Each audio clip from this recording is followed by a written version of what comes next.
Hello students, स्वागत है आप सभी का एक बार फिर से हमारे इस ऑफिशियल यूट्यूब चैनल में जिसका नाम है एसोल सॉल्यूशन। मैं चंदन कुमार हाजिर हूं आप सभी के सामने अपनी एक और नई वीडियो के साथ। सो गाइस, आज की इस नई वीडियो में हम बात करेंगे उन सभी स्टूडेंट्स के लिए जो school of open learning SOL या फिर एनसीवेब या दिल्ली यूनिवर्सिटी के किसी भी रेगुलर कॉलेज के स्टूडेंट्स हैं और वो अपने एग्ज़ाम्स की तैयारी कर रहे हैं, 6th सेमेस्टर के स्टूडेंट्स हैं और उनके पास में बीए प्रोग्राम का कोर्स है और सब्जेक्ट में उनके पास में एजुकेशन मीडिया इन एजुकेशन का सब्जेक्ट है। तो आज की नई वीडियो उन सभी स्टूडेंट्स के लिए मोस्ट इंपॉर्टेंट रहेगी। आज हम बात करेंगे जनसंचार क्या है और इसकी क्या विशेषताएं हैं, बताइए।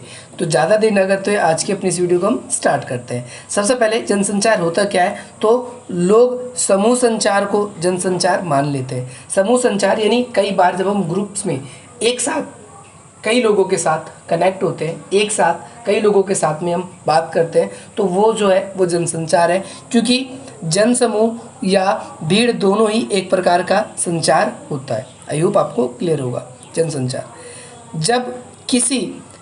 जब किसी यंत्र या फिर किसी ऐसे साधन का उपयोग करके ज़्यादातर मिश्रित जनसमूह यानी जो अलग अलग स्थानों पर है उनसे अगर आप संबोधित करते हो, उनसे अगर आप बात करते हो एक ही समय में, तो वो जनसंचार के रूप में सशक्त होकर प्रकट होती है। 20वीं शताब्दी में कई सारे हमारे देश दुनिया में क्या हुए चीज़ों का आविष्कार हुआ और जिससे संचार बहुत ज़्यादा तेज़ी से बढ़ा और वो धीरे धीरे आज संचार जनसंचार में अंतर करना मुश्किल हो चुका है। आज हम देखेंगे 20वीं शताब्दी के अंतिम दशक में कंप्यूटर, इंटरनेट इत्यादि पर आधारित जनसंचार माध्यमों की क्रांति हुई और इसके साथ साथ सूचना के क्षेत्र में भी ये सारी क्रांति का कार्य करती है। जनसंचार आखिर इंग्लिश में क्या है, तो जनसंचार को इंग्लिश में हम मास कम्युनिकेशन कहते हैं। इस जगह का मतलब सिंपली यही था कि 20वीं शताब्दी में कई सारी नई चीज़ों का आविष्कार हुआ, जैसे कंप्यूटर, इंटरनेट, और इसकी वजह से जनसंचार बहुत ज़्यादा बढ़ गया। अब हम बात करेंगे जनसंचार के बारे में। तो जनसंचार को इंग्लिश में मास कम्युनिकेशन कहते हैं और इसका अगर हम देखें तो अर्थ जनजातियों या समुदाय का आपस में अपने विचारों का, अपनी विचारधाराओं का, अपनी सोच का, इसका आदान प्रदान करना ही क्या कहला जाता है, जनसंचार कहला जाता है। इसमें व्यक्ति अपनी जो बातें हैं वो एक ही समय पर एक ही प्लेटफॉर्म के ज़रिए कई लोगों के साथ, चाहे वर्चुअली या नॉर्मली, जिस भी तरीके से वो जुड़ता है और अपनी बातों को व्यक्त करता है। इसके अंदर वार्ताएं भी शामिल की जा सकती है। इसके अंतर्गत मुद्रण माध्यम कई माध्यम है जनसंचार के। मुद्रण है, इलेक्ट्रॉनिक है और जनसंचार का मौखिक है। तो भाई इसके अंदर मुद्रण के अंदर हम देखें तो इसमें पत्र पत्रिकाएं, न्यूज़पेपर, बुक्स, पोस्टर्स, ये सारी चीज़ें शामिल हैं। लेकिन आजकल तेज़ी से सोशल मीडिया की नेटवर्किंग जो है वो काफ़ी तेज़ी से बढ़ रहे हैं। जैसे ट्विटर, इंस्टाग्राम, फेसबुक, व्हाट्सअप, ये सारे के सारे सोशल मीडिया के प्लेटफॉर्म है जहाँ पर हम अपने ज्ञान को, अपनी बातों को एक साथ कई लोगों तक पहुँचा पाते हैं। तो ये एक इसका वर्चुअली रूप है या फिर डिजिटल रूप है, आप ये भी कह सकते हो। इन सभी को जनसंचार के माध्यमों के रूप में हम रख सकते हैं या कह सकते हैं। जनसंचार की क्या विशेषता है, जो कि निम्नलिखित प्रकार से है। तो जनसंचार की कई सारी विशेषताएं। सबसे पहले जनसंचार प्रक्रिया में बिखरे हुए एक पापकों, यानी यहाँ पर प्रपाकों का मतलब क्या है, प्रपाकों को मतलब जो भी ग्रहण करने वाला है। जैसे मैं कोई बात बोल रहा हूँ तो अभी आप इस चीज़ को ग्रहण कर रहे हो तो आप यहाँ पर प्रपाक कहलाएंगे। तो वहाँ पर शीघ्रता से संपर्क हो जाता है। इसका ये तात्पर्य है जिन लोगों को संदेश मिलता है वो किसी एक स्थान पर ही सीमित नहीं रहते।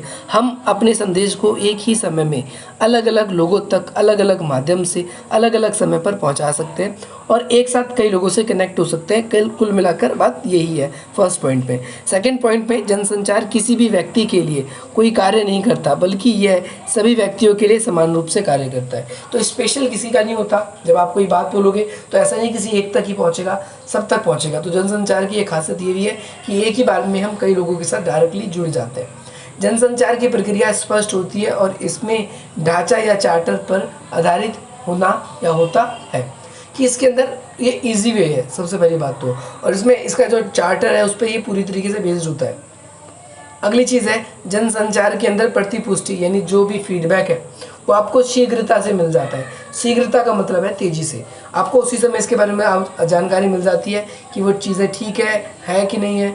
ये सारी चीज़ें इसके अंदर क्लियर हो जाती है आप लोगों को। इसके अलावा जनसंचार में संदेश सभी लोगों तक एक साथ सलाह करके भेजा जा सकता है और इसमें कई लोगों के साथ भी एक बार में खबर कई लोगों को भी भेजा जा सकता है। नेक्स्ट पॉइंट है, इसमें जनसमूह की स्थिति और उनकी इच्छाओं और विभिन्न प्रकार की लोग होती है। कई बार हम देखते हैं अलग अलग लोगों की अलग अलग सोच होती है, अलग अलग वो चीज़ों को पसंद करते हैं, नापसंद करते हैं। तो ये इससे जनसंचार के ज़रिए हमें अलग अलग लोगों की सोच का, दृष्टिकोण का, उनके चीज़ों के प्रति क्या नज़रिया है, इन सब चीज़ों की हमें जानकारी आसानी से मिल जाती है। नेक्स्ट क्वेश्चन है क्वेश्चन नंबर 7। जनसंचार में व्यक्ति उस संदेश का चयन करता है जो उसकी मान्यताओं एवं विशेषताओं के अनुकूल होती है। मानवताओं और विशेषताओं के अनुकूल होती है, ये आपको कॉन्सेप्ट याद रखना है।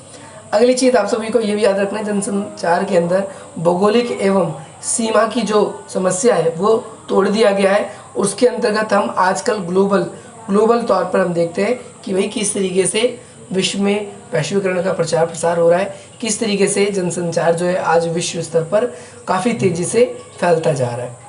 इसके बाद में नेक्स्ट कॉन्सेप्ट आप सभी के लिए है, जनसंचार का मुखिया या फिर हम कह सकें द्वारपाल वो सजग होकर सजगता का कार्य करता है। इसमें फीडबैक, क्योंकि प्रत्येक व्यक्ति की गतिविधियों पर इसका नियंत्रण रह सकता है।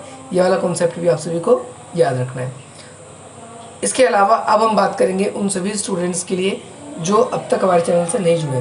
तो भाई आप लोग हमारे चैनल से जुड़ सकते हैं, क्योंकि आप सभी के लिए एग्ज़ाम में जितने भी इम्पॉर्टेंट टॉपिक्स हैं वो हमारी ओर से आप सभी के लिए अपलोड किए जा रहे हैं और आगे भी लगातार करते जाएंगे, क्योंकि आपके एग्ज़ाम जो है वो 4 तारीख को ही है। और इस वीडियो को इट मे बी पॉसिबल कि भाई बाद के स्टूडेंट्स भी देख रहे हो, तो आपने इस वीडियो के अंदर जनसंचार क्या है, आपने सबसे पहले आपको इंट्रो मिल गया। दूसरी चीज़ आप लोगों को ये याद रखनी है, जनसंचार के जो साधन है उसके क्या लाभ है, क्या लाभ नहीं है।